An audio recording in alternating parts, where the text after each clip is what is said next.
In Berlin, the public were being entertained by some of the murderer's colleagues. At least 2 people in the audience knew just what was happening in the East. Like his boss Himmler, Reinhard Heydrich kept himself fully informed of the killings and was plotting the next response to the so-called Jewish problem. When fighting intensified on the Russian front in summer 1941, Heydrich took to the skies once more. Shot down, he was missing for 2 days, but survived. Hitler and Himmler banned him from flying in combat ever again. He was ordered not to fly because they needed him. They didn't want him to be killed in a crash or to fall into enemy hands if his plane was shot down. That would have left no one at the helm. With his unrivaled expertise in organizing mass murder, Heydrich was the man Hitler had chosen to complete the extermination of the Jews. Heydrich was to organize the deportation of all European Jewry to the death camps in the East, a task he undertook with relish. In January 1942, he chaired a top-secret meeting in a villa on the Wannsee Lake. He'd summoned senior Nazis there to discuss the so-called final solution. The group openly discussed mass murder. Heydrich announced that it was time to annihilate all of Europe's Jews. As part of the final solution to the Jewish question in Europe, he told them, around 11 million Jews come into the equation. Heydrich was a prototype, an example of a generation defined by absolutes. And by that I mean there are no longer any humane limits. Nothing is impossible. Millions of human beings can be killed. Heydrich prided himself on having the inner strength to do the unthinkable. Only I can do it, he said. The others cannot. Faced with innocent victims, Heydrich spoke of the duty to be ruthless. He expected his men to be unflinching in their duty. An enemy of the Nazi Party, an opponent of its ideology, needs to be eliminated. That was it.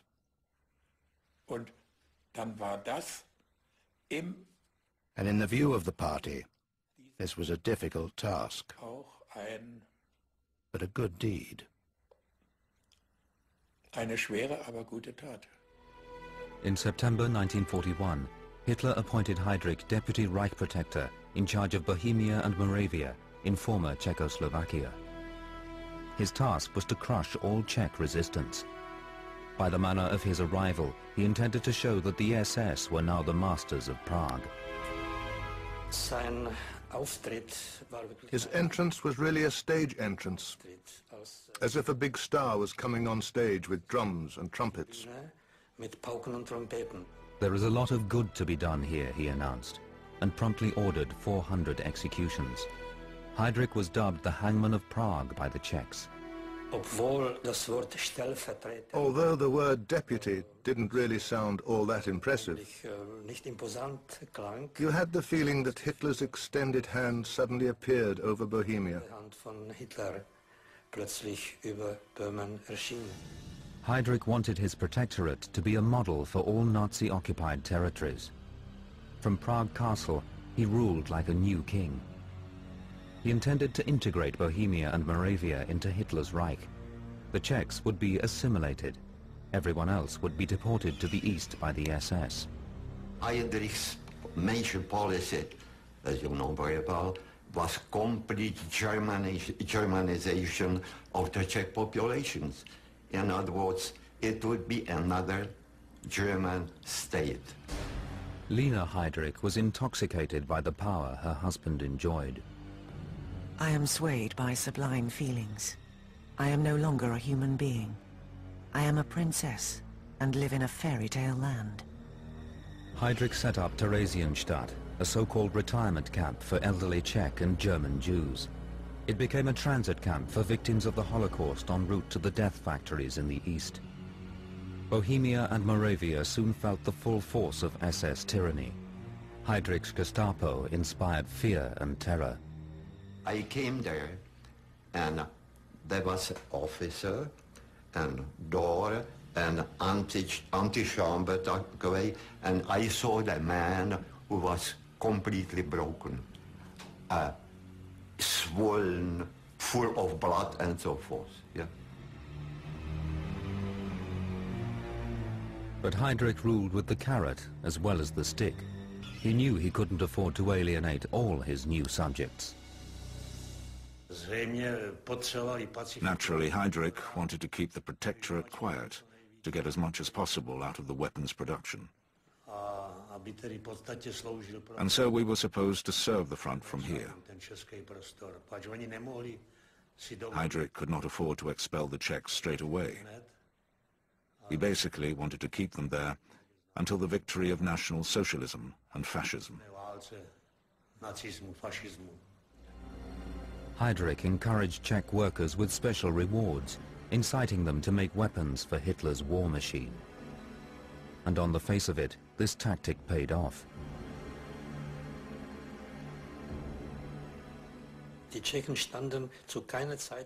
At no point were the Czechs on Heydrich's side, but they were happy to let Heydrich buy them. That is something else. They were happy to accept because they had to. They worked in heavy industry. They were actually the armourers for Germany, and they were better paid, better rewarded, and better treated because of it. But that's not to say that they were at all happy about it, or that their feelings changed. That's two completely different things. Opportunism does not mean that you accept the enemy's point of view just because you serve him in order to get something. Heydrich would call his subjects "my Czechs," seeming to believe he was safe and even popular.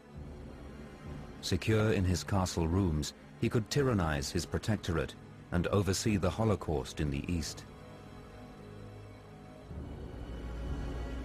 At Prague Cathedral, in the chapel of St. Wenceslas, Heydrich formally accepted the surrender of the keys to the Czech royal treasure. This symbolized the total subjugation of his new kingdom.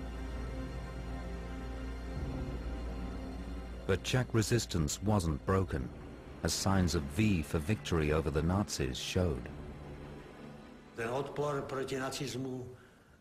Heydrich did not succeed in breaking our resistance. We continued to fight against the Nazis. Yes, there were many fatalities, but we communists and nationalists in the Czech resistance did not give up. We wanted to defend our land against the Nazis with all our might. The Czechs did not have long to wait. Heydrich had made himself the #1 target for the resistance.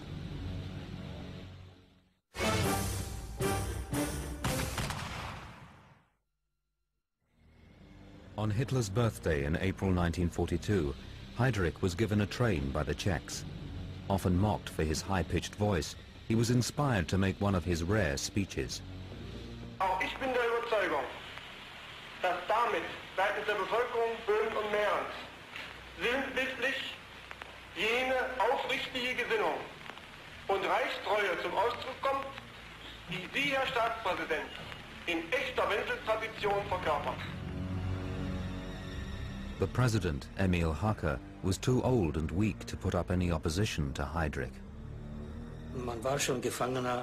We were really prisoners of our own impotence, and I think everyone longed for such a gesture to come. A liberating gesture to show everyone that the Nazis were not as strong as they appeared. This liberating gesture was advanced by Edvard Beneš, president of the exiled Czech government in London. He used men from the Czech army in exile to execute his plan.